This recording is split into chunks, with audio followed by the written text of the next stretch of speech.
Assalamualaikum, mari kita simak tausiah Ustadz Rifki Jafar Talib tentang rumus menjalani kehidupan. Doa dari Allah. Nah, sekarang yang kedua, begini. Ibu-ibu perhatikan. Ada 3 rumus dunia, Bu. Pokok wong urip di Indonesia mesti merasakan yang 3 ini. Ini tidak mungkin seorang manusia pun yang luput dari 3 hal ini. Kalau Anda luput, Anda angkat tangan, tak bikin bahan pengajian nanti. Serius ini, gak guyon saya ya, mendelik ridik. Nomor 1, 3 rumus dunia yang manusia tidak mungkin luput darinya. Nomor 1, la salamata minan nas. Tidak mungkin Anda selamat dari gangguan manusia. Itu nomor 1. Tidak mungkin apa? Selamat dari gangguan manusia. Coba angkat tangan yang mulai lahir sampai sekarang gak tahu diganggu manusia. Angkat tangan. Angkat tangan. Yo, entah suami, entah orang tua, entah anak, bahkan besan. Besan ganggu gak kadang-kadang? Kadang-kadang besan iki rada ya opo. Besanku iku papat, sing iki tok lho rada ganyang. Sing liyane Masya Allah. Nah, coba. Itu artinya jamaah yang dirahmati oleh Allah. Poin pertama, la salamata minan nas.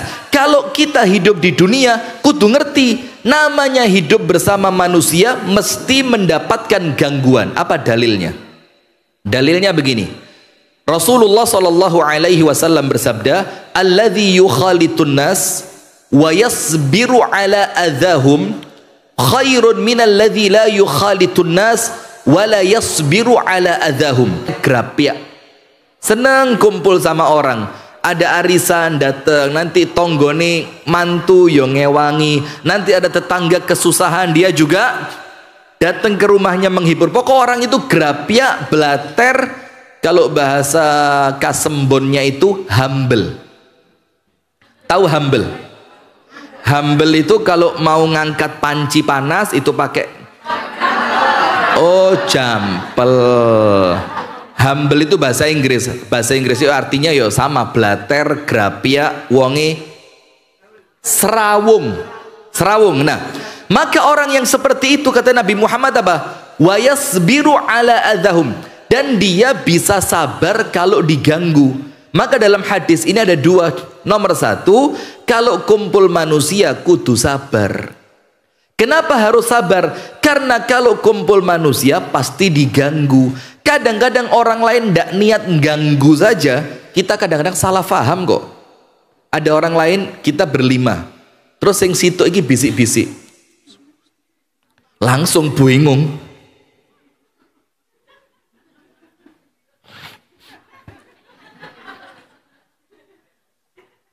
Kok ngerasani aku yo? Padahal ndak ngerasa nih, cuma karena setan itu mbisi, orang ndak niat ganggu saja bisa jadi terkesan seperti ganggu. Maka kata Nabi Muhammad, wa yasbir, kudu sabar. Nah, orang yang senengane kumpul dan orangnya sabar itu yo kurang luweh.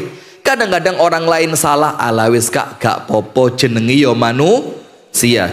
Kadang-kadang dia yang salah, dia tidak pernah malu untuk minta maaf.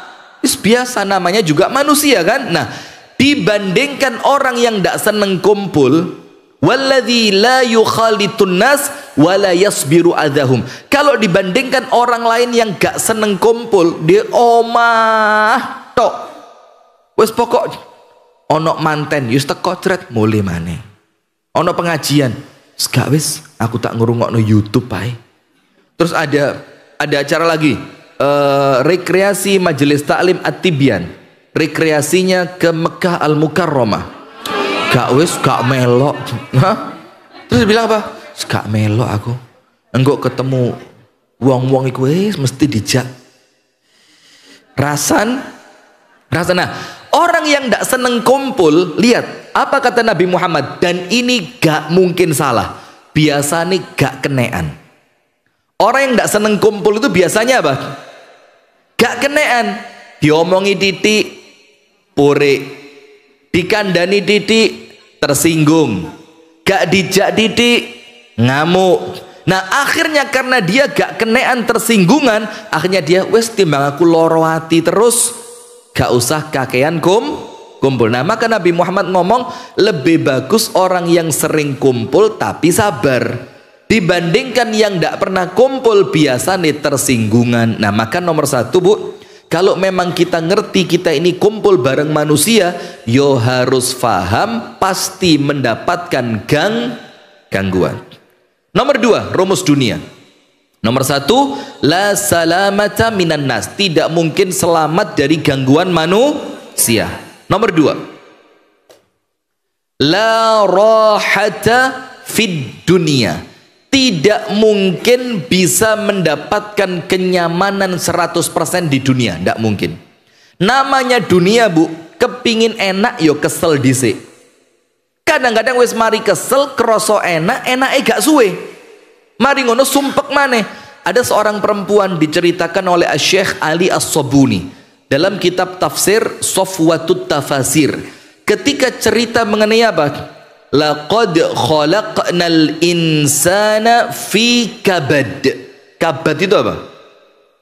Susah payah, kesulitan, kerepotan, kesumpekan, kesedihan, itu namanya kabad. Wes artinya macam-macam, intinya susah. Allah Ta'ala berfirman, laqad khalaqnal insana fi kabad, aku telah ciptakan manusia dalam keadaan susah payah. Di oma sumpek, di enjobo panas, engkau nang omai dulur dadi omongan, metu toko omai bojo diilokno wong, balik nang omai bojo didadekno babu. Us, itulah kemudian orang hidup di dunia ini. Laqad khalaqnal insana fi kabad. Kemudian apa? Latarkabunna tabaqan an tabaq. Apa artinya latarkabunna tabaqan an tabaq? Kalian akan melewati satu jenjang untuk menuju jenjang yang berikutnya. Ibu-ibu dengerin, apa tafsirnya? Latarkabunna musibatan tilwal musibah. Kamu akan mendapati satu musibah. Kalau musibah yang satu selesai, disuruh apa? Siap-siap mendapati musibah yang berikutnya. Nah, musibah di sini artinya apa? Kesulitan, ujian, ketidaknyamanan. Nah, diceritakan begini. Ada seorang perempuan, kata Syekh Ali Sabuni, seorang perempuan ini suaminya rotok ngregetno. Ngregetno itu apa? Yo membalak. Ngerti membalak? Terus ngregetno lah. Menjengkelkan. Pokok ngomongnya kasar, ndak tanggung jawab, tidak pernah menyayangi. Pokok sumpek dia. Ini sampai si perempuan ini merasa sudah putus asa. Koyo wis gak iso bojoku iki. Dikereseki. Luar biasa Anda ya lihat juga ya. Top ya, Masya Allah. Sudah.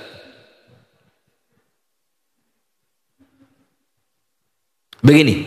Sudah, maka sampai si perempuan itu mikir apa? Waduh, ini wis ndak bisa ini. Gak iso ini, dipertahankan ndak bisa. Apa yang diputuskan sama perempuan tadi? Wes karuan, kabur.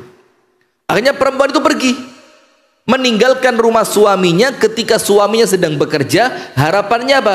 Dia mau pulang ke rumah orang tuanya supaya tenang, nyaman, damai, atine gak sumpek maneh. Sudah, ketika dia perjalanan pulang ke rumah orang tuanya, terdengar azan untuk sholat maghrib. Dia berhenti di suatu masjid. Ketika dia berhenti di suatu masjid, ternyata imamnya pas membaca ayat tadi. Dia baca apa? Latarkabunna tabaqan an tabaq. Kalian akan melewati satu tahap untuk menuju tahapan yang berikutnya.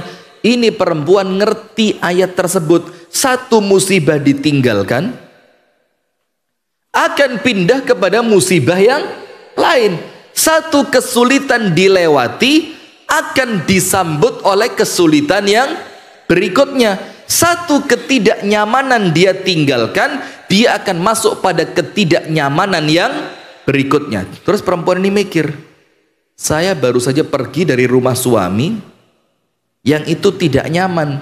Sekarang hati rodok lego, nanti masuk ke rumah orang tuaku bakal juga merasakan yang sama, tapi bukan dari suami, boleh jadi dari orang tua. Diamuk, kok kabur?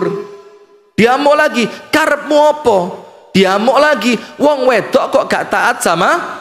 Jadi podo ae, di rumah suami susah, di rumah orang tua juga bakal susah. Saya mau tanya, tapi mohon maaf ya, mungkin contohnya kurang baik, tapi contoh ini mungkin yang bikin kita ngeh, oh tiba no iyo. Ada perempuan Allah takdirkan dapat suami yang kurang baik, akhirnya dia milih cerai. Apakah setelah cerai bakal bahagia total? Ayo, belum tentu. Kemudian dapat suami yang baru, apa ada jaminan suami yang baru bakal lebih baik dibanding yang sebelumnya? Belum tentu juga. Karena apa? Lo ini donyo. Kalau anda kepingin nikmat yang sempurna, tenang yang sempurna, yo mati dulu. Nanti di alam kubur sukses, hari kiamat Allah takdirkan alhamdulillah sukses, baru nanti masuk surga dapat nikmat 100%. Maka saya punya guru waktu masih di Libya dulu, ini guru ini luar biasa, namanya Ustadz Jazuli, orang Sudan, tapi Masya Allah sama murid itu nganggep seperti sama anak.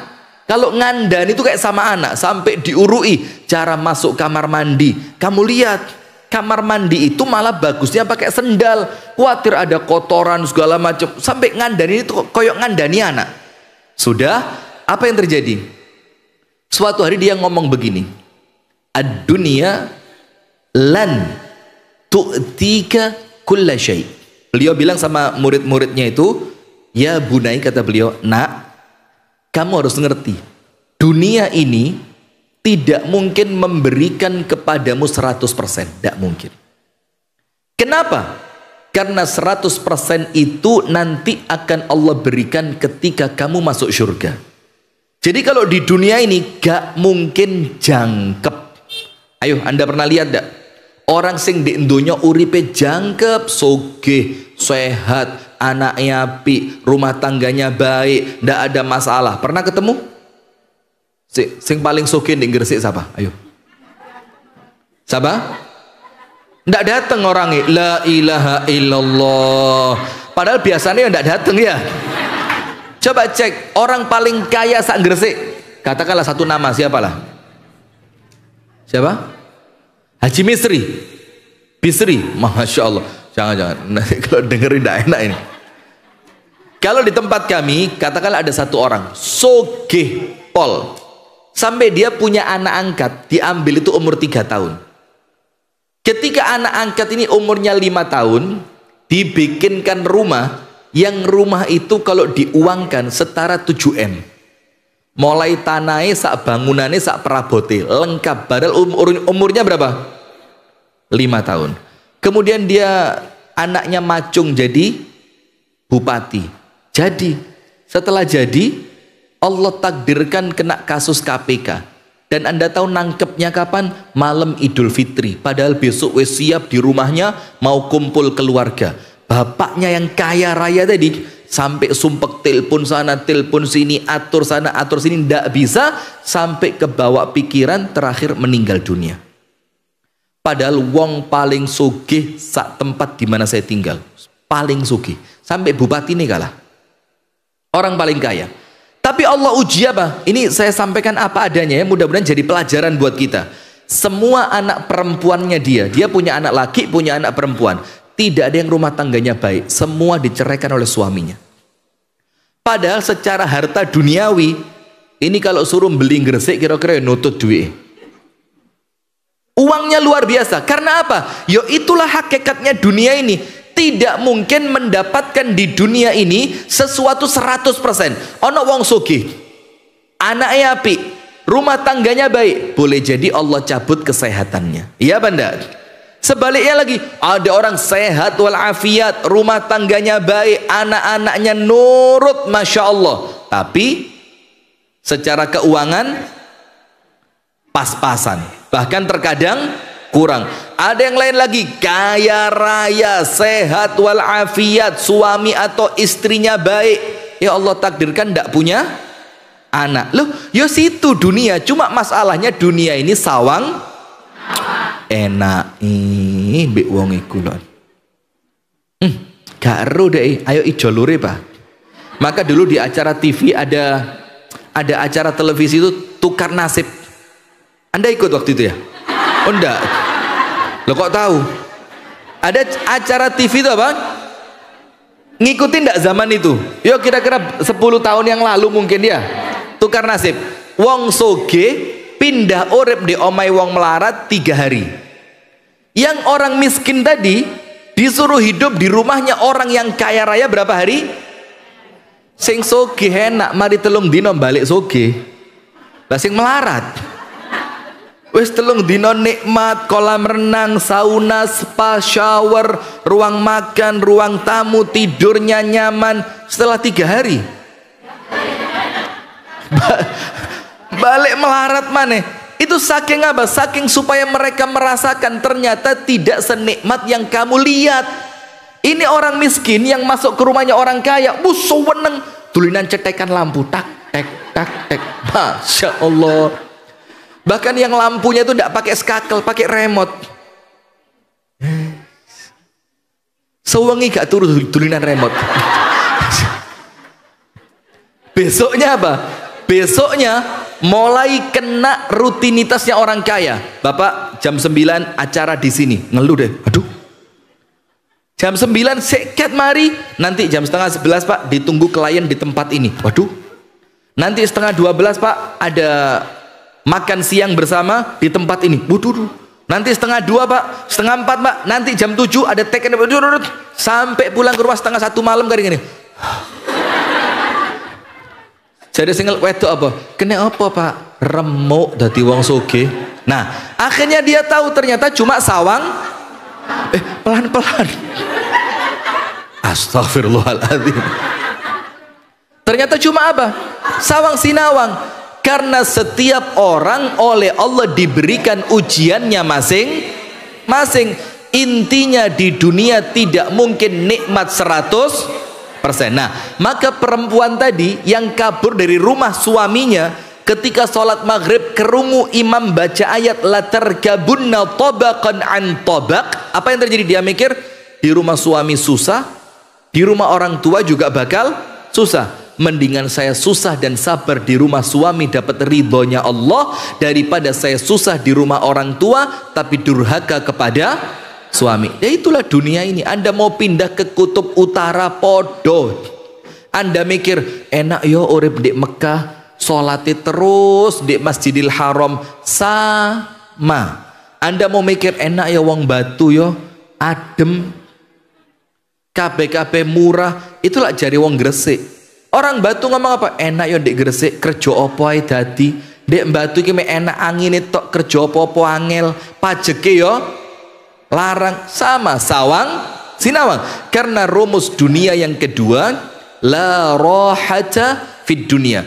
Tidak ada kenyamanan di dunia ini secara sempurna. Mesti dalam satu sisi Anda dapat, di sisi yang lain oleh Allah dicabut. Tujuannya apa?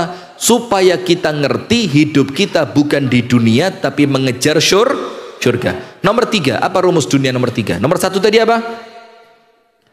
Nomor 1 apa? Tidak mungkin selamat dari gangguan manusia. Loh nek majelis taklim lo diganggu. Iya, kita konsentrasi ngrungokno kanca nih. Ya apa? Tak kandhani kan ngono ceramahnya aku wis gelek ngrungokno. Iki astagfirullahaladzim sik talaka tak ngrungokno dilu. Yes, mandek dilu. Ini gitu ya. Memang itu yang saya maksud tadi ya. Nah, itu dunia. Nomor 2 apa? Tidak ada kenyamanan sempurna di dunia. Allah tidak mungkin memberi 100%. Mesti salah satunya ada yang diambil. Supaya apa? Kita ngerti tempat kita bukan dunia tapi Nomor 3 apa? La najata minal maut. Tidak seorang pun yang bakal selamat dari yang namanya kematian. Ayo, angkat tangan sing kroso gak bakal mati. Angkat tangan. Ayo kita coba bareng-bareng kita masa di sini. Mati apa ora kira-kira? Ayo, coba yang ketiga. Tidak ada seorang pun yang akan selamat dari kematian. Namanya kematian ini Qul innal mautal ladzi tafirruna minhu fa innahu mulaqikum. Katakanlah wahai Muhammad kepada mereka, kematian yang kamu lari kabur melarikan diri darinya, justru kematian itu yang akan mendatangi kalian. Bahkan disebutkan dalam hadis apa? Misalkan orang itu oleh Allah ditetapkan meninggal di suatu tempat, maka Allah akan jadikan orang itu punya keperluan di tempat tersebut. Akhirnya Allah cabut nyawanya di tempat itu. Entah arisan, entah bahkan takziah, sampai pare, karena memang dituliskan oleh Allah meninggalnya bakal di pare. Ya Allah bikin ada acara di pare. Orang Kasembon ditakdirkan meninggalnya di Gresik, jangan sekarang. Sik liyane contohnya. Apa contohnya ya? Orang mana? Gak usah contoh Matius ya, medeni ya. Ya Allah. Medeni ngomong mati itu langsung kayak aduh gak nafsu. Tadi pastelnya itu enak langsung hilang rasanya, ini kerungu mati itu hilang. Nah sudah, maka kematian itu akan mendatangi kalian. Dan hebatnya apa? Rezeki pun sama, gak usah ruwet. Rasulullah mengatakan, "Lau anna ahadakum yahrubu min rizkihi kama yahrubu minal maut, la adrakahu rizquhu kama yudrikuhul maut." Kalau ada orang lari dari rezekinya, moh aku moh dikai duit, moh melayu, moh dikai omah, moh dikai motor. Kayak no aku. Ya saat durunge Anda saya tak tarik dhisik, aku ae. Ya. Misalkan dia lari dari rezekinya, dia lari, tidak mau dapat rezeki. Apa kata Rasulullah? Maka rezeki akan mengejar dia, sebagaimana kematian akan mendatanginya. Jadi antara rezeki dan mati itu podoplek. Sak melayu ni awak tetap ketangkep. Orang itu sak males selek takdire soge. Tonggone ngeluh, kok iso yo? Sekolah biyen goblok pol. Kelas papat itu lo 3 tahun. Ada yang begitu. Bahkan ada orang gak lulus SD. Iku lo gak lulus SD, saiki jadi juragan kapal. Borong wesine kapal. Padahal SD, terus ngomong sama anaknya, wis nak, gak usah sekolah nak. Ternyata kunci soge iku gak lulus SD nak. Ya keliru maneh. Rezeki itu di tangan Allah, sebagaimana kematian ada di tangan Allah. Maka para ulama bilang apa? Syai'ani nashkurullah ala annahuma biyadillah la biyadil bashar. Ada 2 perkara kita terima kasih sama Allah, karena yang 2 ini di tangannya Allah, bukan di tangan Kalau di tangan manusia remuk kita ini. Apa 2 hal ini? Nomor 1 kematian. Kalau kematian itu di tangan manusia, saya tidak senang sama orang, langsung moro-moro mati. Tapi kan nggak begitu. Nggak seneng-senengnya kita sama orang, ya tetap kalau dia belum waktunya mati bakal mati apa enggak? Nggak mungkin. Maka kita bersyukur kepada Allah, kematian itu berada di tangan Allah. Nomor 2 apa? Rezeki. Coba rezeki itu di tangan ketua majelis taklim Atibian, waduh liane melarat kabeh. Ketuane tok sing sugih kono ojo. Pokoknya butuh teko nang aku tak kei. Tapi ojo sugih, engko sombong kon kok ya. Aku tok lek sugih so gak sombongi mek aku tok. Lek kon iki potensi sombong.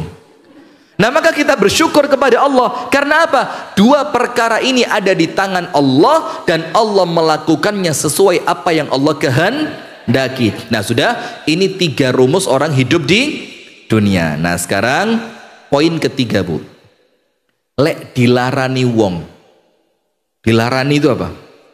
Disakiti. Dan terkadang yang nyakiti kita itu bukan orang jauh, malah kadang-kadang potensinya itu dari orang dekat. Kenapa dari orang dekat? 24 jam bareng, sehari gak pisah blas, seminggu 7 hari ketemu, gak tahu pisah. Kalau orang jauh kadang-kadang sekali ketemu basa-basi, ya apa kak, sehat kak, alhamdulillah, ya Allah kak tambah ayu, padahal elek. Tapi ya, namanya orang jauh ya, namanya orang jauh, kepingin sekali ketemu orang itu nyeneng no hati nih. Tapi kalau orang deket, coba kita diet wis oleh 3 wulan, kan kok lemu yo. Loh, akhirnya orang merasa Dia 3 wulan diwarah itu mentolo marut lambene, ya Allah. Golek parutan kelopo. Kon lek ngomong sing enak lho ya, iki 3 wulan iki. Aku diet, olahraga, gak mangan. Lek bengi ku kate turu, wis aku ikhtiar. Ya apa kate turu carane cek iso keringetan sampai aku kate turu ngepel dhisik. Kok wis 3 wulan kok warah? Nah, coba itu orang deket. Nah, maka sekarang jamaah, Anda silakan tulis. Ada 3 cara membalas kezoliman. Jadi kalau Anda dizolimi orang, ada berapa cara untuk balasnya? 3. Yang ketiganya ini boleh, tidak berdosa, dan bukan aib. Boleh, artinya ya memang oleh syariat Anda dikasih kesempatan. Dan tidak berdosa berarti dia bukan perkara yang haram. Dan ketika Anda lakukan itu bukan aib. Berarti kalau Anda melakukan itu, Anda gak akan dinyek sama orang. Ya opo sih kok ngono? Ndak. Kenapa? Karena memang 3 perkara ini boleh dilakukan ketika Anda sedang dizolimi. Siapapun, entah orang tua, pasangan, anak, tetangga, teman, siapapun. Wis pokok ketika Anda disakiti orang, Anda punya 3 pilihan cara untuk membalas. Nomor 1. Nomor 1. Pelan. Kita ulang dari awal. Gini, nomor 1, ingat hidup kita untuk siapa? Allah. Bukan mencari penilaian manusia. Supaya apa? Urip di dunia tetap lurus, gak tola-toleh opo jarine orang. Paham ya? Inna salati wa nusuki wa mahyaya wa mamati lillahi rabbil alamin wa ma khalaqtul jinna wal insa illa, lihat wis pokok fokus, yang penting Allah seneng, yang penting Allah ridho. Biarkan manusia mau ngomong seperti apapun, termasuk manten. Manten itu kan sekarang kalau sederhana tadi omongane wong, ya apa sih padahal sugih kok undangannya mek ngene tok. Sekarang orang manten coba undangannya kayak apa? Lo ndak, yang kaya itu gak gelem kertas biasa, mesti yang kandel. Itu bisa jadi 1 undangan bu, regani sampai 20.000. Ndak boleh, berapa? Lah malah lebih kan. Terus undangan itu sama orang dipakai apa bu? Apa dipasang di lemari souvenir gitu kan? Ya ndak juga. Nah, maka kalau ngurusi omongan wong, yaitu tadi nih gawe undangan sing 1 undangannya 40.000, 60.000, padahal tidak ada Tapi kalau kita fokus yang penting Allah ridho, mendingan duit tak simpen, nanti mari mantu tak sodakoh nonang panti asuhan. Mana lebih baik coba? Mendingan duit tak simpen, nanti setelah mantu tak gawe nukokno anakku omah, kan lebih bagus daripada pesta pora. Itu biasanya karena merhatikan ucapan siapa. Nah, ya apa sih sugih mosok mangane mek ngene to. Atibian iku lho ngundang sak wen-wen, mosok sekali ngundang suguhane mek pastel. Ndek Malang iku lho ben minggu ngundang ya pastel, ya sambusa, ya keroket, ya ono lumpur Malang. Oh masih dibuatkan? Ya paham ya. Orang Arab itu punya moto bu. Motonya orang Arab itu begini. Al-labib, labib itu orang cerdas, clever. Al-labibu bil isyarati yafhamu. Orang itu kalau cerdas cukup dengan isyarat wis ngerti. Maka kecerdasan Anda dipertaruhkan di sini. Sudah. Poin kedua. Rasulullah memberikan para ulama menunjukkan kepada kita rumus dunia ada berapa? 3. Nomor 1, tidak mungkin selamat dari gangguan Berarti selama kita kumpul manusia, kita bakal tetap menerima gangguan. Syaratnya cuma 1, kudu sabar. Nomor 2, tidak ada kenyamanan sempurna di dunia, karena Allah tidak memberikan 100% di dunia, tapi nanti dikasihkan di mana? Maka orang yang Anda lihat senikmat apapun uripe, mesti ada 1 yang dicabut. Saya punya keluarga di suatu tempat, tidak saya sebut karena sekarang live ini rotok medeni. Itu Anda tahu kerjaannya apa? Kerjaannya apa? Borong besinya pelni. Karena dia zaman dulu itu dia orang deketnya cendana, Sehingga kalau ada kapal-kapal yang sudah tidak dipakai itu dilas, digerajeni, itu kapal besinya diambil. Tapi yang diambil, yang dibeli kapal yang mana, yang diambil kapal yang mana. Sing wesine luwe akeh, luwe gede, luwe kandel. Anda tahu kira-kira 5 tahun menjelang wafat, ini tulang pahanya diganti besi. Karena terjadi pengeroposan tulang segala macam, akhirnya menjalar, dipotong, diganti apa? Titanium atau apa namanya? Platina, plat nomor mobil itu loh ya. Diganti pakai itu. Nah artinya wis sak sugi-sugi wong mesti gak akan sempurna. Nomor 3, tidak ada seorang pun yang selamat dari kematian. Nah sekarang poin ketiga, tulis. Ada 3 cara membalas kezoliman dari orang lain. Nomor 1, coba angkat tangan yang sering dizolimi orang. Anda bukan korban ya, Anda pelaku ya. Saya lupa ya Allah ya. Anda korban atau pelaku? Yos kadang-kadang korban, tidak jarang juga jadi pelaku ya. Lawang sing gelek dirasani itu ciri kalau dia sering ngerasani. Pokok aku nandini kok dirasani terus yo introspeksi. Berarti sampean nang dindi yo gelek rasan, gak usah kaget. Wis lah, Allah itu maha adil. Disebutkan kama tadinu tudan, al jaza'u min jinsil amal. Sebagaimana kamu berbuat, kamu akan dibalas percis seperti perbuatanmu. Sebagaimana kamu melakukan sesuatu, maka hasilnya seperti yang kamu lakukan. Jadi gak usah kaget lah digepuk uang. Kok gepuk? Ya berarti saat durunge gelek gepuk. Lu kok ngilokno aku? Ojo repot. Iki peringatan, jangan-jangan sebelum ini kon juga sering ngilokno. Nomor 1,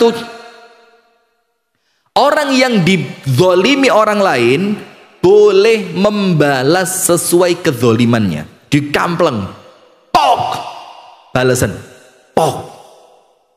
Boleh apa enggak? Boleh. Ayatnya ada, hadisnya ada. Boleh, selama balasannya tidak melampaui batas, sesuai kadar kezolimannya.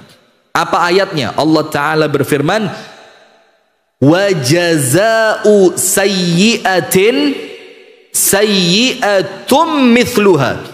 Dan balasan suatu keburukan adalah keburukan yang serupa, keburukan yang sesuai, sama, serupa. Jadi ketika Anda dirasani, rasana wonge. Ketika ada dilokno, lemu, balasan, gendong, gituin. Itu Anda tidak dosa. Itu ayatnya. Dalilnya apa? Hadisnya. Rasulullah bersabda, al-mutasabani, 2 orang sing ilo-iloan. Ilo-iloan itu apa? Saling mencela. Dosanya kembali kepada yang memulai. Malam ya'tadi atsani, selama orang yang membalas tidak melampaui batas.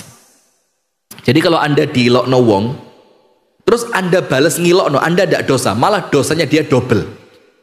Dia dapat dosa menghina, plus hinaan Anda yang itu seharusnya dosa, itu yang nanggung orang yang garai tadi. Maka jangan jadi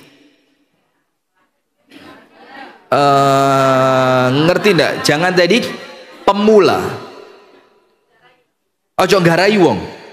Karena kalau orang yang balas, dosanya kembali kepada yang menyebabkan dosa itu terjadi.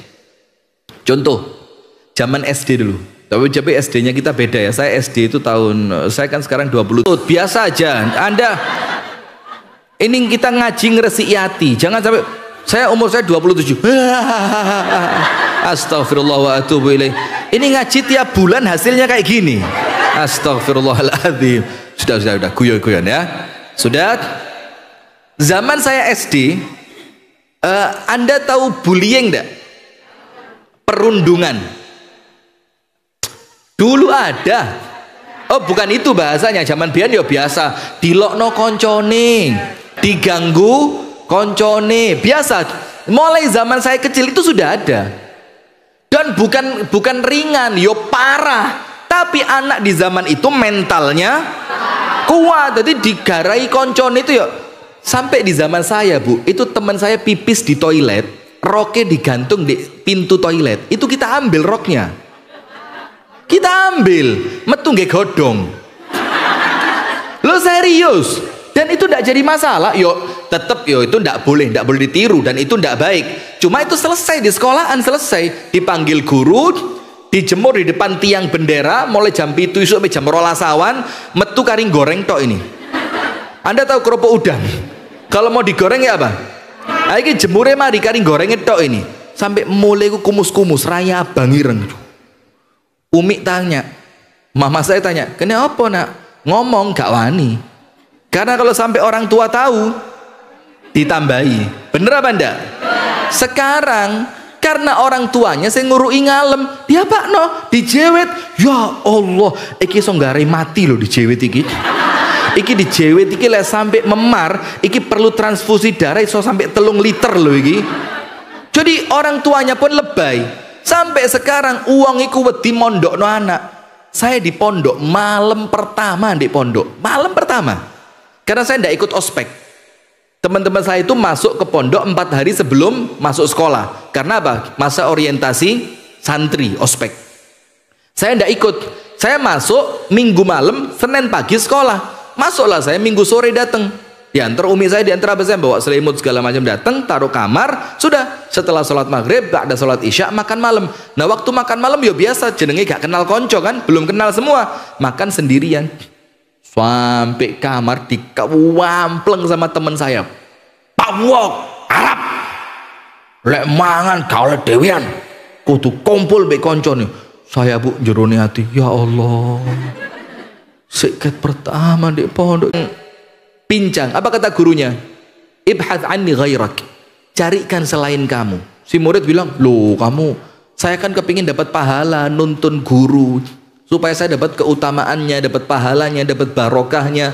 Allah ridho sama saya, ilmu saya jadi ilmu yang penuh manfaat, ilmu yang berkah. Kata gurunya apa? Saya bukan masalah pincangmu, tapi saya khawatir nanti kita jalan bareng ini menyebabkan orang lain berdosa. Nanti orang lain ngelihat kita terus ngomong apa? Si buta dituntun. Saya tidak mau. Saya tidak mau saya menyebabkan orang lain itu loh bagus. Maka jangan menjadi pemicu. Maka kalau lapo-lapo Bu, sing normal-normal saja. Saya sering ingatkan ibu-ibu pengajian. Ibu-ibu pengajian itu lewis ngaji itu kan rodok ya opo gitu ya. Nyeluk koncone itu wis ukti. Wis ta lamba, ngono pantes. Gak pantes. Kemudian kalau di Malang, sekarang ndak, zaman dulu keren itu kalau manggil temen ibunya apa? Tant. Rodok keren didik, onti. Rodok keren didik. Sekarang ndak ada, wala tante wala onti. Sekarang apa? Ammah. Ammah. Ngerti ndak ammah? Maksudnya amati. Karena mereka sudah ngaji, belajar bahasa Arab, mulai Arab sentris. Ammah. Sana ikut sama Ammah Luna. Saya ngerungok niki rada ya apa ngono. Ya Allah. Terus sampai ngomong tante lo gak pantes. Kok ditambahi? Sudahlah, yang normal-normal saja. Maka salah satu contohnya begini, salah satu contohnya ya. Ya gitu loh, api mbok deh luwe pantes karena wajah itu ya mempengaruhi lah ya. Astagfirullahaladzim. Sudah. Ini contoh kisah nyata, ini contoh saya tidak buat-buat. Begini, ada ibu-ibu pengajian, ngajinya Masya Allah sudah mulai istiqomah, mulai serius, mulai segala macam Masya Allah. Maka pakaiannya juga sudah mulai semakin bagus, semakin rapi, semakin menutup aurat. Dan pakaian perempuan kalau sudah menutup aurat kan dia boleh dipakai sholat kan? Boleh dipakai sholat. Nah sudah masuk suatu musola di kampung. Yang isinya di musola itu wong-wong tuwek-tuwek, nggak rukuh putih serodok-rodok kuning wisan. Mulai mangka ya, sudah mulai bulat. Terus si mbak taklim tadi, mbak majelis taklim tadi, sholat ke musola tadi karena dengar adzan berhenti sholat ke situ, ndak pakai rukuh. Nah ibu-ibu tuwek-tuwek tadi kan gak ngerti. Dibilang apa? Telan. salat gak rukuan. Iki mesti kelompok ikoi. Iya, iki mesti kelompok sing wong lanange bojone 3, 4 iku. Iya. Yo ketara salate, Mbak, tangane ngene. Iya, Mbak, ketara, Mbak. Iya. Iya. Tapi yo rada ayu. Tapi masih ayu lek ngono yo moh aku, Mbak, gila, Mbak. Ih, gila nih, Mbak. Akhirnya apa? Sudah yang normal-normal saja. Kalau Anda masuk masjid yang umum, yo gak usah nyalai keumuman lah. Kalau di lemari ada mukena cukuan. Apa sih angele? Hanya ingin menunjukkan aku harus ngaji.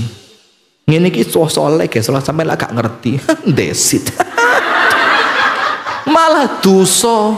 Nanti jadi bikin orang dosa, Anda sendiri merasa ujub seakan-akan aku wis ngaji, aku ngerti lek kelambi ngene iki oleh digawe. Nanti ada perasaan meremehkan orang. Rokok itu semua warnanya sama, putih semua. Sekarang rokok Krisdayanti, rokok Syahrini, rokok siapa lagi? Jihan Fahira. Anda ketara umur tua Ustaz. Jihan Fahira. Oh, Manohara. Siapa Manohara itu? Yang Odelia Pinot itu. Lo kok tahu Ustaz? Sudah wes. Maka ibu-ibu, nomor 1 ingat, kalau Anda dizolimi boleh dibalas sesuai dengan kadar kezoliman. Berdosa ndak Anda? Ndak. Aib ndak? Ndak. Boleh apa tidak? Boleh, berarti hukumnya bukan haram. Terus kalau Anda pilih nomor 1, ada orang ngilokno Anda ilokno balik, ada orang ngerasani Anda rasani balik, ada orang mukul Anda pukul balik, Anda dapat apa? Oleh apa?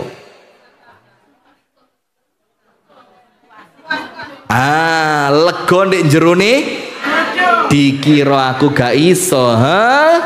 Lek mek ngeplak kon iki aku ya iso ngeplak pok. Lek mek ngilokno lemu iki ya diurui mbek jidahku zaman biyen lemu iku ya iso lemu. Ngomongnya luwih leko. Coba. Tapi tidak dapat apapun selain legon jerone hati. Nah, maka nomor 1, ini bukan kelasnya orang majelis taklim at-tibyan ini. Majelis taklim at-tibyan harus masuk level kedua. Apa level kedua? Kalau diganggu orang, Anda punya kesempatan untuk tidak membalas di dunia, tapi nuntut nanti di akhirat. Di dunia apa? Gak apa-apa. Nanti di akhirat tak tagih kezolimanmu ini di hadapan Allah. Bagus apa enggak?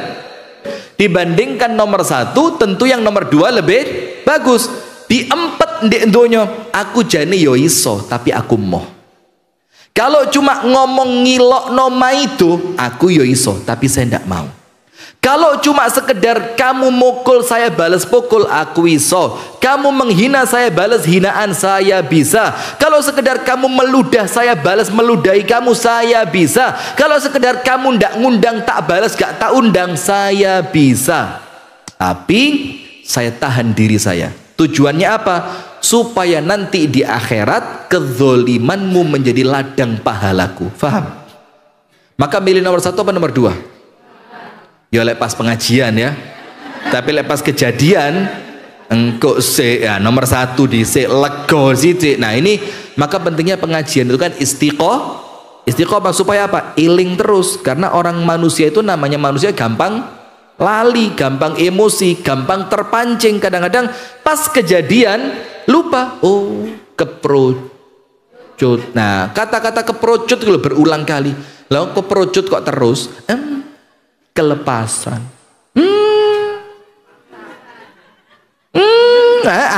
Terus ngaji buat apa?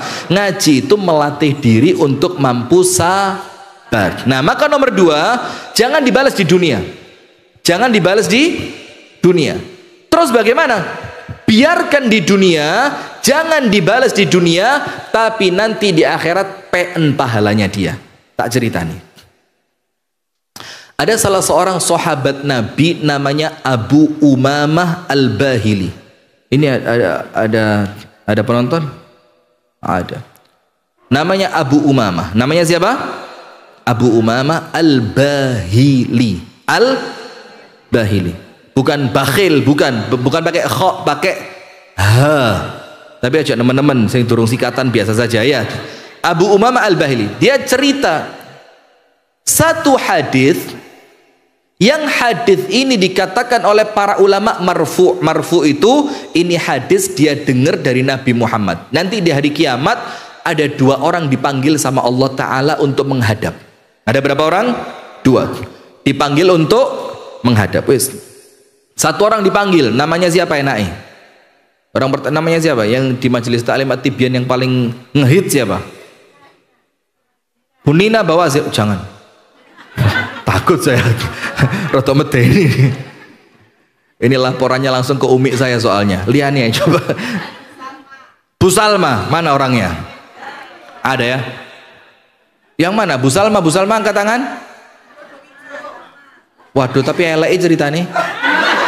Nanti aja yang baik Bu Salma, yang jelek ini Bu Susi. Susi semilikiti weleh-weleh ya. Sudah panggil.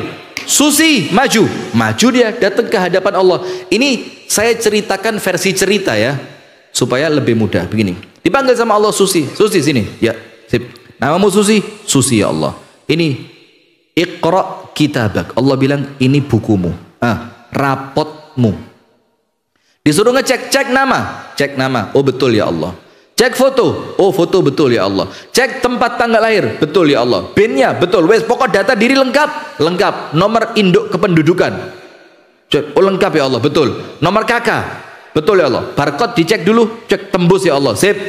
Sekarang Iqra kitabak, kafa binafsikal yauma alaika hasiba.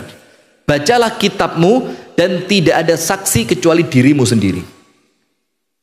Kullu mri'in bima kasabat rahina, dia yang tanggung jawab. Dibuka sama dia, krek halaman pertama, halaman kedua, ketiga, keempat, kelima, 1000, 2000, 3000, 4000 sampai halaman terakhir.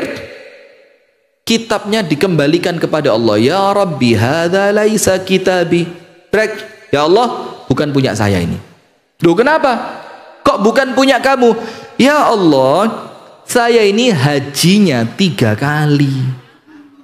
Di sini gak ketulis blas. Mana haji saya? Halaman 1 sampai terakhir gak haji nih. Saya umroh ya Allah seminggu 4 kali. Di sini umroh saya ndak ono blas. Saya punya anak yatim yang saya santuni ya Allah itu 120, gak muncul blas di gini. Terus saya itu ikut majelis taklim At-Tibyan. Orang lain sebulan sekali, saya sebulan 30 kali ya Allah. Lo ngaji mbek sapa? Syombo sudah. Kok ini di sini hilang semua? Allah bilang apa? Itu ada, tapi pahalanya saya berikan kepada orang lain. Ngamuk dia, lo ya apa?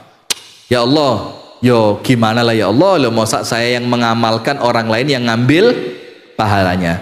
Dibuka sama Allah catatan amal. Tahu nggak ngerasani Bu Salma? Oh ya sering, ya wes hajimu ping 3 dipek Bu. Nah itulah enaknya jadi korban. Aku rapopo terus. Maka kalau ada orang ngerasani, kirim ono sambusa ke rumahnya. Nah terus no tak kayak no kopi jahe sing sedep kok. Nah ojo mandek loh ya, sak jam ya kurang 10 jam lek ngerasani. Kenapa? Kalau cuma 1 jam pahala umroh, lek 10 jam pahala haji tak pe. Ayo Anda berarti seneng dirasani apa ngerasani? Lek pas pengajian. Kalau pas di rumah ya ngerasani ya. Sudah. Itu nomor 1. Nomor 2 ya Allah, umroh. Mana umroh saya? Diceritakno maneh. Eling Bu Nina, eling ya Allah. Biyen pas pengajian At-Tibyan suguhane gak kena sing kok rasani sapa? Ya Bu Nina ya Allah. Wong dhek sing ngatur kabeh kok. Mosok kotak amal iku ya Allah. Iki Allah dijak rasan-rasan sama dia. Loh, kotak amal iku lho oleh 5 juta. Mosok jajan sing ngabot-ngabot mek banyu tok. Kalau di tempat saya itu kue kotaan pengajian itu wabot, seweneng kan, aduh abot mesti isinya akeh. Loh, sing abot akuane Tiba-tiba isine mek situ lemper tok. Itu pun lemper isine kudu daging sapi, kacang. Abon sih lumayan kacang. Dimangan iki ketannya bikin mah, kacangnya nggak rea semurat, gak dipangan kok yo tegomen ya. Sudah, akhirnya dirasani Bu Nina. Ya sudah, berarti pahala umrohmu dipek Bu Nina. Terus yatim piatu ya Allah. Mana yatim piatu saya? Uang 120 ya Allah. Diceritakan, kamu ngerasani orang ini 10 kali sing 10 dikekno wong iku. Kamu ngerasani orang ini 20 kali sing 20 dikasihkan orang. Sampai semua amalan yang dia lakukan Allah tuliskan habis pahalanya untuk orang lain. Itu orang pertama. Maka dia bilang, oh ternyata betul ya Allah. Getun apa enggak? Nah maka Al-Imam At-Tirmidzi, Imam siapa? At-Tirmidzi, itu pernah salah seorang muridnya ditanya, kamu ikut Imam Tirmidzi berapa lama? Oh ya saya ikut Imam Tirmidzi sudah puluhan tahun. Sekarang saya mau tanya sama kamu, pernah enggak sekali saja, satu kali saja Imam Tirmidzi itu kamu lihat atau kamu dengar ngerasani orang lain? Jawaban muridnya apa? Guruku terlalu cerdas untuk memberikan pahala amalnya kepada orang lain secara cuma-cuma. Maksudnya apa? Ini Imam Tirmidzi ngerti, kalau saya ngerasani orang lain, maka pahala sholat saya, puasa saya, ngaji saya, sodakoh saya, silaturahim saya oleh Allah diambil diberikan kepada orang yang saya zolimi. Sudah, itu orang pertama selesai. Pahala nih entek gara-gara zolim kepada orang. Ya bukan cuma lisan tok, ya ngepuk, ya ngelempar, ya ngakali, ya curang, tidak menepati janji, ya mengkhianati. Sekarang orang kedua, baru Bu Salma ini. Bu Salma, maju Salma, bin kuir ya? Hah? Bin apa? Oh bin semir, ya mirip-mirip lah, ada R-nya kan? Sudah, semir, ya. Sudah, tempat tanggal lahir, betul ya Allah, 1912. Loh kok tuwek men, panjang umur sehat walafiat. Sudah dibuka lagi, coba cek semuanya foto. Ya Allah, ini foto waktu saya masih SMA, masih ayu ya Allah. Walaupun terakhir ya mulai tua, normal lah orang tua ya Allah. Sudah, sekarang cek bukumu, dicek, buka, seret, Usalnya tastahzi'u bi ya Rabbi. Ya Allah, ini buku ini ngenyek saya ini. Saya lo ndak pernah haji ya Allah, mosok haji ditulis ping 17. Sopo kutuk saya ini ya Allah. Lo mau saya ndak pernah umroh, lo mosok umroh ditulis 24. Saya ndak punya santunan anak yatim, mosok ditulis anak yatim saya 1000. Allah bilang, Salma, sabar. Memang itu bukan amalanmu, itu amalannya Nina, amalannya siapa lagi yang lain? Susi, amalannya Siti, amalannya Squabel, lengkap. Memang bukan amalanmu, tapi pahalanya untuk kamu. Loh kenapa ya Allah? Kok enak? Gak lapo-lapo dapat pahala? Karena dulu kamu dirasani, kamu diakali, kamu ditinggal, kamu gak dijak, kamu dilokno, seragamu gak podo mbek liyane. Waktu tuku kain kon ditukokno sing KW, walaupun gak ero tapi Allah kan maha tahu katanya. Waktu di grup itu teman-teman yang lain gawe grup dhewe kon gak dilebokno, terus gawe rasan-rasan. Ayo ada apa ndak? Betul, Masya Allah. Iki Ustadz kok ya roh ya. Wes ada grup satu, gara-gara kepingin ngerasani gawe grup aneh anyar sing situ sing kate dirasani gak dilebokno. Mana korbannya? Angkat tangan. Nah sudah, maka karena semua kezoliman yang mereka lakukan, pahala-pahala itu oleh Allah diberikan untukmu. Faham sampai sini? Berarti karuan bales apa sabar? Kalau bales oleh mek lego ndek jerone. Tapi kalau Anda sabar, Allah ganti dengan pahala yang besar. Itu supaya orang yang zalim kapok. Kenapa kapok? Di saat nanti dia butuh pahala, justru pahalanya diambil sama orang yang dulunya tidak membalas ketika dizolimi waktu di dunia. Hadis yang kedua, Pernah dengar cerita orang yang bangkrut enggak? Sering kan? Hadithul muflis. Muflis itu orang yang bangkrut. Nabi Muhammad tanya, tahu enggak kalian siapa orang yang bangkrut? Para sahabat bilang, orang bangkrut itu dagangane entek, duwe gak ngelumpuk. Bangkrut apa enggak? Bangkrut, dagangannya habis, uang enggak ada. Rasulullah bilang apa? Bukan itu yang saya maksud. Rasulullah mengatakan, orang yang bangkrut di antara umatku, hati-hati, jangan sampai kita loh ini. Eman ibadah, ya benda. Orang yang bangkrut di antara umatku adalah mereka yang datang pada hari kiamat membawa pahala sholat, bawa pahala ngaji, bawa pahala puasa, bawa pahala sodakoh, bawa pahala silaturahmi, bawa pahala memberi makan kepada orang lain, membawa pahala haji, umroh, puasa, semua dibawa. Tapi apa? Waqad syatama hadza.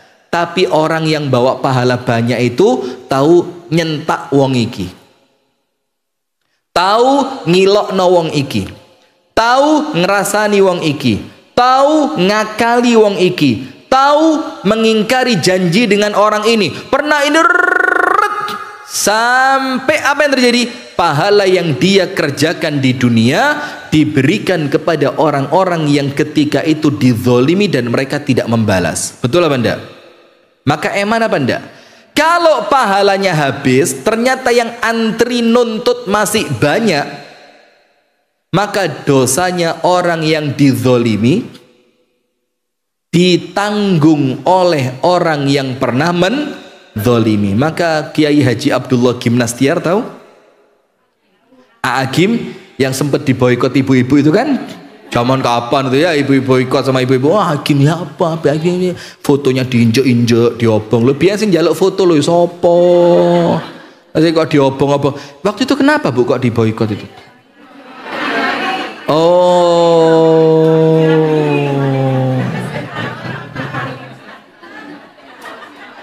Poligami ya. Iya. Itu haram apa boleh? Loh kenapa kok Anda ngamuk? Anda istrinya? Oh, awalnya kan belum ketahuan. Gak adil. Oh, adil itu relatif kok. Kenapa kok Anda marah waktu itu? Kenapa Bu? Anu ya apa? Senasib sepenanggungan dengan wanita, ya, merasa ikut tersakiti. Masya Allah, baik sekali Anda ya. Anda merasa empati dengan kesedihan orang lain ya. Ini amalan yang bikin Anda masuk surga nanti. Amin. Ya kita egak lagi. Nah sudah. Maka Agim itu waktu itu kan sempat ceramah. Terus beliau ngomong, maka ibu-ibu betul tidak? Gitu kan. Maka ibu-ibu, kalau Anda tahu dizolimi orang lain, beli parsel ke toko buah. Isi buah-buahan yang mahal. Sekarang yang malah lagi ngetren itu anggur hijau itu loh. Sing rasanya rada medeni. Mbiki anggur apa jambu apa rambutan. Gak jelas. Anggur apa namanya itu? Yang sak mini-mini gede-gede hijau itu loh. Muskat. Saya kalau di Malang pengajian dibawain itu sak kresek. Kalau di Malang, karena di Malang banyak. Nggak tahu sudah anggur muskat itu. Terus kenapa? Juwet, la haula wala quwata. Lah juwet di rumah saya ya wake Bu. Tak gawani sak kilo lho gak apa-apa lek juwet ya. Juwet sepet ireng kabeh. Sudah. Maka katanya Agim, kalau kamu oh minumku, tak kira mau ngasih minum saya. Kalau dizolimi orang lain, orang yang menzolimi dikasih apa? Parsel. Isiin parselnya dengan apa? Buah-buahan yang mahal. Kenapa begitu? Ini ucapan terima kasih karena secara tidak sadar dia telah memberikan pahalanya untukmu. Maka untuk orang yang baik ngasih Anda pahala, mosok Anda tidak terima kasih? Terima kasih apa Anda? Nah maka kalau ada orang zolim sama Anda Bu, jangan dibales, rugi mek menang legon juruni ati, tapi setelah itu gak oleh opo. Maka level yang kedua, jangan dibalas di dunia, tapi tuntut nanti di akhirat. Anda kira-kira nomor 1 atau nomor 2? Satu atau dua? Dua ya, yakin dua? Yakin? Dua? Sudah. Tak ceritain nomor 3 sekarang. Nomor 3 begini. Tidak nuntut di akhirat, yo ndak bales di dunia. Wes, di dunia gak dibales, di akhirat pun ndak usah ya Allah, ikhlas. Saya ndak minta pahalanya dia, saya ndak kepingin dosa saya ditanggung sama dia, ndak. Terus oleh apa? Jannah. Ya insya Allah kitab tipis gitu, judulnya apa? Min Akhlaqis Salaf, ditulis oleh Syekh Ahmad Farid. Dalam kitab itu dikatakan, Bu, sebagian ulama tabi'in mengatakan apa? Nanti kalau ada orang yang pahalanya diambil gara-gara kezolimannya, maka orang yang dizolimi tidak mau yang dikasihkan pahala yang kecil, dia minta pahala yang apa? Dibilang apa? Ya Allah, lek mek dikai pahala itu saya tidak terima. Dulu di dunia ya Allah, malunya saya ya Allah pas diilokno sama dia, itu gak ketulungan ya Allah. Terus kamu minta pahala yang mana? Ya saya minta pahalanya dia yang paling besar. Akhirnya sama Allah diambilkan pahala paling besar, dikasihkan orang yang dizolimi. Dan terus kalau pahalanya habis, ada orang yang masih nuntut, maka yang diberikan kan dosanya orang yang dizolimi diberikan kepada orang yang menzolimi. Anda kira dosa yang mana yang dia berikan? Dosa yang paling memungkinkan dia masuk neraka. Maka dibilang, ya Allah, saya minta dosa saya yang satu ini yang ditanggung oleh dia karena kezolimannya. Berarti hati-hati betul, Bu, jangan sampai zalim. Sekarang yang ketiga, apa yang Anda lakukan ketika Anda dizolimi? Ingat nomor 3, tidak membalas di dunia dan tidak pula menuntut di hadapan Allah kelak di akhirat. Pertanyaannya, terus oleh opo? Lego karena iso bales yoga, dapat pahala dari orang yang menzolimi juga tidak. Terus dapatnya apa? Ketenangan? Lo ngempet kok tenang? Ndak masalah, iki ndak ada kaitannya sudah, ini ndak ada ngomong dosa, ndak ada ngomong pahala sudah. Dapatnya apa? Ridhonya Allah. Begini disebutkan dalam Al-Quran, waman afa. Afa itu memaafkan. Artinya ada orang zalim, moro-moro jerone ati ini apa?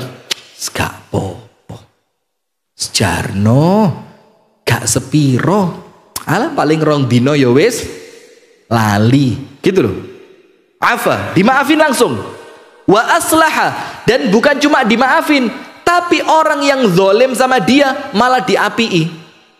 Wow, ini atibian banget ini, nemen ini. Ini kelas atibian Gresik ini. Setuju? Coba dites. Sudah? Wong kita ini kate dites opo sih? Paling kan iman kita gak nemen-nemen kuat lah ya. Beda sama Nabi Ayub ya. Nabi Ayub ujiannya berat apa ringan? Ya karena imannya juga kuat. Lah kita ini iman tipis ya, ujiannya ya tipis juga kan. Kadar ujian itu sesuai kekuatan iman. Maka kalau kita ini gak mungkin nemen-nemen lah. Tapi insya Allah tetap endingnya masuk surga. Allahumma amin. Sudah begini, maka orang itu aslaha. Aslaha itu apa? Orang yang zalim sama dia malah diapii. Dia dapat apa? 2. Dapat apa? 2. Nomor 1. Ini poin yang ketiga, gak bales di dunya, yo gak nuntut di akhirat. Pokok ini betul-betul aku rapopo, wis tala gepuen ilokno rasanono. Apalagi aku lek kon mantu ojo diundang. Loh sekarang diundang malah ada yang diundang lo gak seneng. Aduh undangan mana? Di sini pasarannya berapa buah itu? Berapa? Masih di angka 100. Oh, seikhlasnya ya. Kalau di tempat kami enggak. Kalau di tempat kami itu sesuai wingenane ngei piro. Ditulis Nina Bawazir. Ditulis 20.000. Enggak, pas ini Bu Nina ngundang, dibuka tulisannya Nina. Terus gak ngitung tahun wis pokok jenenge Nina sudah. Oh iki Nina, yo betul lah gak Nina liane ya. Wis Nina semek iki tok 20.000. Oh ya wis. Tambono 5.000 pantes-pantesan. Ya wis. Dikai berapa? Di sini begitu juga? Oh enggak ya, di sini Masya Allah ya. Di sini sepokok pantes lah ya. Pantes itu di angka 50, 100, 150, mentok ya 500 lah. Yang penting hadir ya. Ada yang malu kok. Ada yang malu. Sudah? Wes biarkan saya ndak diundang. Ono acara rekreasi aku gak dijak. Ono acara mangan-mangan aku gak dikandani. Aku rawabot. Nah, sekarang dia akan dapat 2. Nomor 1. Nomor 1. Tulis.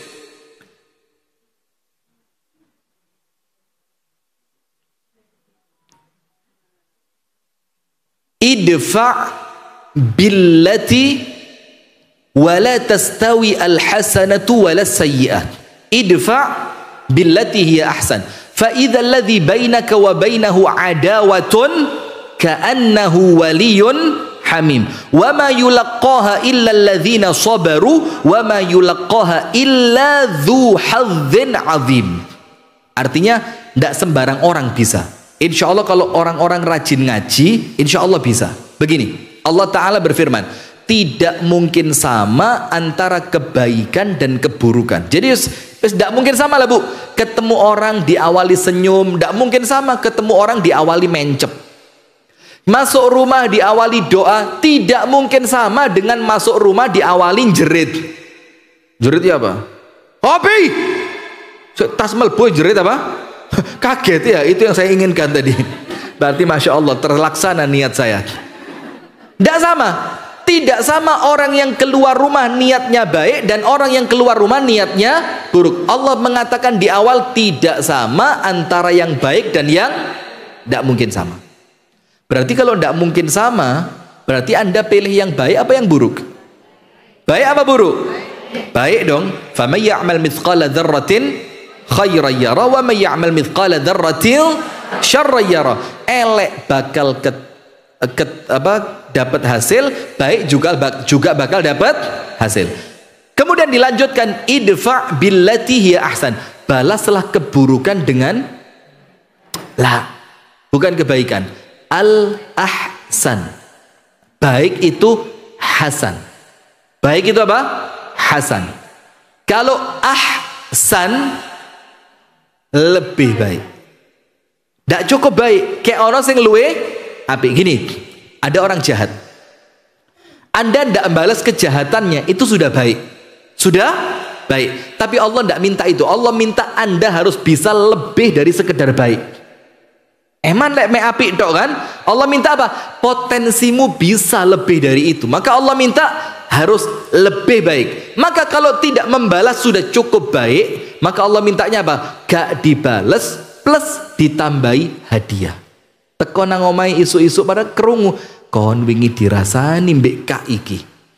Kak siapa ya? Kak Fadlun. Ada? Oh enggak ada, selamat ya. Kon wingi dirasani dek Kak Fadlun, diwara apa pas arisan di omahmu iku lontongnya atos. Terus sayure wis mulai banyu. Iku kacange wis ngiler. Sudah, oh alhamdulillah. Sudah. Anda tidak balas. Baik enggak? Baik, tapi masih kurang. Allah mintanya apa? Harus lebih baik. Besok pagi datang ke rumahnya Kak Fadlun. Kak Fadlun, iki lho lontong suguhane arisan wingi se ono lek kepengin ngicipi. Hah? Ya tambah ngiler ya. Ya ndak lah, datang ke rumahnya. Kak, iki Kak, aku iki mang isu-isu gawe sego goreng Kak. Masya Allah kok pas iki mang gaene rada akeh. Ayo Kak, tak kirimi, tak tambahi ceploki 17 Kak. Tak tambahi titik nek ndukure, tak wuru-wuri. Kok berambang goreng, tak kei sianida titik kan ndukure Kak. Engko cek roto Kak, udah endisik Kak. Cek cek rasane iku semakin nendang. Iki sementara Kak Fadlun nggak ngerti sianida itu apa, dikira dia sianida itu abon ikan. Oh ya Allah, matur suwun ya, terima kasih lo ya, dicipi. 1 suap, 2 suap, kok enak. 3, 4, 5, 6, ndak sampai selesai mulai kerosong, gliyeng. Terus metu apa nih? Ndak. Wis. Anda kirimi makanan ke rumahnya, Kak. Iki, Kak. Dalam keadaan Anda pura-pura ndak tahu kalau kemarin dia baru saja apa? Ngerasani, wis pura-pura gak harus. Pokok sing apik, rangkulan. Ya pokok sehat Kak, yo Kak. Mudah-mudahan sehat terus Kak. Yo Masya Allah Kak, tak tungano seger waras, panjang umur, istiqomah. Ah, iki Kak, sego goreng Kak. Sudah. Dia merasa apa? Loh, saya keliru jahat bi orang ini. Orang ini orang yang baik. Mosok orang sebaik inilah kok saya jahat. Apa kata Allah Ta'ala yang Anda dapatkan? فَإِذَا الَّذِي بَيْنَكَ وَبَيْنَهُ عَدَاوَةٌ. Kalau kemarin antara Anda dengan dia ada permusuhan, maka apa? كَأَنَّهُ وَلِيٌّ حَمِيمٌ. Nanti orang yang kemarin benci sama Anda bisa menjadi orang yang paling top mencintai Anda. Lek ono opo-opo dek dhisik sing ngewangi. Kalau ada orang ngerasani Anda, dia yang bela nih, ojo macem-macem. Iku koncoku wong api, ojo sampai dirasani. Itu keutamaan yang pertama. Orang yang kemarinnya jahat akan menjadi baik. Berarti kalau dia jadi baik, Anda juga dapat pahalanya. Kenapa? Karena Anda salah satu yang menyebabkan dia menjadi baik. Tapi ingat, ayatnya tidak berhenti. Ayat berikutnya apa? Wa ma yulaqqaha illal ladzina sabaru. Tidak mungkin mendapatkan sifat yang baik ini, bisa membalas keburukan dengan kebaikan, kecuali siapa? Illal ladzina sabaru. Kecuali kalau orangnya sabar. Berarti kalau tidak sabar bisa apa enggak? Ya tidak bisa. Maka minta sama Allah, Rabbana afrigh alaina sabra. Ya Allah, jadikan hamba ini orang yang sabar. Wa ma yulaqqaha illa dzu hadzin azim.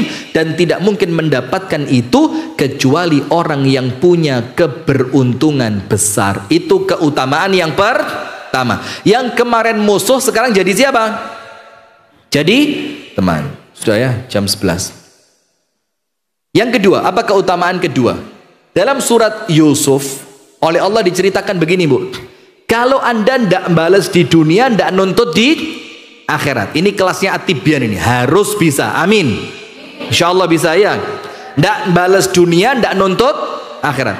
Apa Allah katakan? Faman aslaha, orang yang memperbaiki. Faman afa, memaafkan. Wis aku rapopo, gak mangkel blas. Walaupun maaf ya, mangkel itu kan ya normal ya. Lek gak mangkel blas ya malah kok aneh kan. Ya ono mangkele tapi ditahan. Ya Allah, loro atiku tapi gak popo. Wa aslaha, ternyata dia malah berbuat baik kepada orang yang zalim. Apa kata Allah Ta'ala, Bu? Fa ajruhu 'ala Allah. Allah yang nanggung pahala buat dia. Tak kasih contoh. Misalkan kalau Anda nuntut ya, Anda dapat pahala sak gelas. Ini karena sesuai kadar kezoliman yang dia lakukan kepada Anda. Maka kata Allah, iki lek kadar kezolimannya, bayarannya pahala banyu sak gelas. Tapi ketika Anda tidak nuntut di hadapan Allah, Allah bilang apa? Iki coba nuntut sak gelas. Gara-gara gak nuntut, tak kei sak galon. Tak kei sak galon. Berarti lebih besar apa lebih kecil? Lebih besar.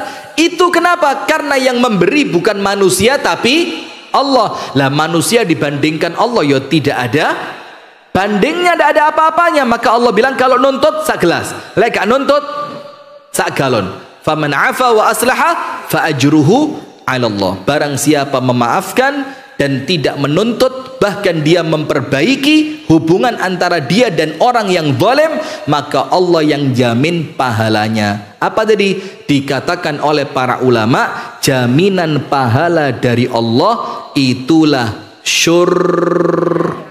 Tidak tahu? Saya juga tidak tahu kok. Begini, Bu.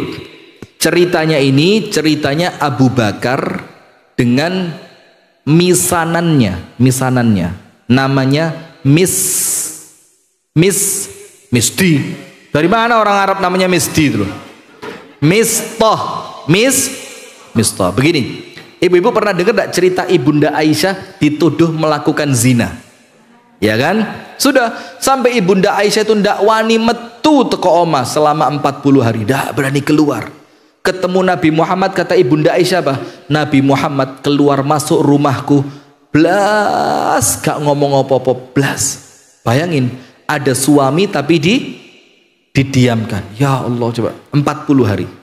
Setiap orang ketemu sama saya, mesti orang itu ngelihat dengan pandangan apa? Mosok bojone Nabi kok koyok ngono. Coba. Sudah, sampai Nabi Muhammad sedih, Abu Bakar sedih, Aisyah lebih sedih. Setelah 40 hari Allah turunkan ayat bahwasannya Ibunda Aisyah suci dan tidak melakukan dosa. Wes, setelah ayat itu turun, mulai ketahuan satu persatu pelakunya. Siapa biang keroknya? Ternyata salah satunya adalah misanannya Abu Bakar melarat. Melarat itu apa? Miskin, melarat, miskin, gak duwe apa-apa. Yang tiap hari makan minumnya disubsidi Abu Bakar. Foto pakaian dibelikan Abu Bakar. Foto uang dikasih sama Abu Bakar. Namanya Mistah. Ternyata Mistah itulah biang keroknya yang memfitnah Ibunda Aisyah melakukan zina. Marah ndak Abu Bakar? Ya nemen, ini air susu dibalas air tuba. Aku api dibalas elek. Lihat, normal, ngamuk, pajar. Bentino dikai mangan, dikai duit, disubsidi. Kok sekarang anak saya dituduh berzina? Sudah, maka Abu Bakar bersumpah, wallahi mulai hari ini itu namanya Mistah gak tak ewangi, gak tak kei duit, gak tak kei mangan, gak tak kei ngombe, mati wis cek sak karepe. Karena sudah keterlaluan. Allah ingatkan Abu Bakar, Allah ingatkan apa? Wala ya'tali ulul fadli minkum wassa'ah. Tidak pantas, kata Allah Ta'ala, orang yang punya keutamaan besar seperti Abu Bakar dan orang kaya seperti Abu Bakar itu bersumpah untuk apa? Tidak memberi kepada kerabatnya, kepada orang miskin, dan kepada orang-orang yang membutuhkan. Terus Allah minta apa? Wal ya'fu wal yasfahu. Untuk orang sekelas Abu Bakar, hendaknya dia memaafkan dan memperbaiki serta melupakan. Ala tuhibbuna ayyaghfirallahu lakum? Bukankah kamu ingin oleh Allah dosamu diampuni?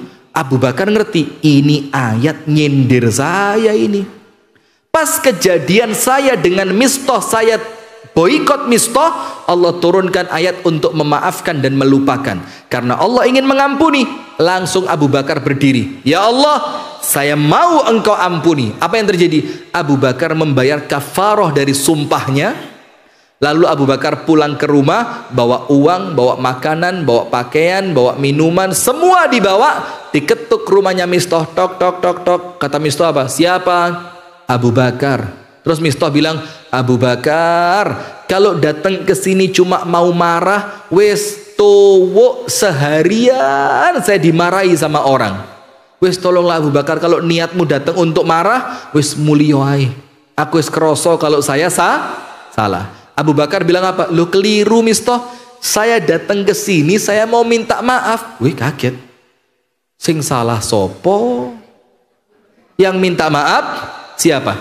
Dibuka sama Mistah, bawa makanan, pakaian, uang, semuanya dikasih. Mistah, hadiah buat kamu. Dan mulai hari ini uripmu tanggungan saya, anak turunmu. Tambah kaget loh Abu Bakar. Kamu tahu kan? Tahu. Saya yang memfitnah putrimu, tahu. Itu dosanya besar, tahu Mistah. Loh, kok kamu ngasih saya? Saya disindir sama Allah. Dibilang apa? Tidak pantas kalau saya marah terus saya boikot kamu. Maka karena sindiran Allah, saya minta maaf Mistah. Karena tadi saya sempat bersumpah tidak akan bantu kamu. Dimaafin ya? Oh ya sudah, tak maafin kata Mistah. Ya apa ini? Akhirnya apa? Mulai hari itu semua kebutuhan Mistah yang kemarin memfitnah putrinya Abu Bakar, malah disubsidi penuh oleh siapa? Abu Bakar. Inilah orang hebat. Apa jaminannya? Oleh Allah diampuni. Nah, berarti ibu-ibu perhatikan, ada 3 yang kita pelajari. Nomor 1 tadi, jangan hidup mencari pandangan manusia. Kenapa? Karena kita hidup untuk Allah. Nomor 2, ingat, selama masih hidup di dunia ada 3 rumus yang tidak mungkin luput dari kita. Nomor 1, tidak akan selamat dari gangguan manusia. Nomor 2, tidak mungkin nyaman 100% di dunia. Nomor 3, tidak seorang pun yang bakal selamat dari kematian. Terus yang ketiga, kalau memang kita mendapatkan gangguan dari orang, ada 3 cara balesnya. Wes, silahkan dipilih yang manapun boleh, tapi eman lek pilihannya jelek. Nomor 1, balesen sesuai kadar kezaliman. Nomor 2, jangan dibalas di dunia, tuntut di akhirat. Nomor 3, jangan balas di dunia, jangan tuntut di akhirat. Jaminannya apa? Allah yang menjamin ganjarannya, insya Allah langsung masuk ke dalam surga. Milih balas, nuntut, apa ndak balas, ndak nuntut? Nah itulah makanya aku sakarepmu. Lek kon jahat, sing jahat kon kudu ojo katut, jangan ketularan. Baik, itu yang dapat kami sampaikan, semoga ada manfaatnya. Kurang dan lebihnya saya mohon maaf. Alhamdulillah ya.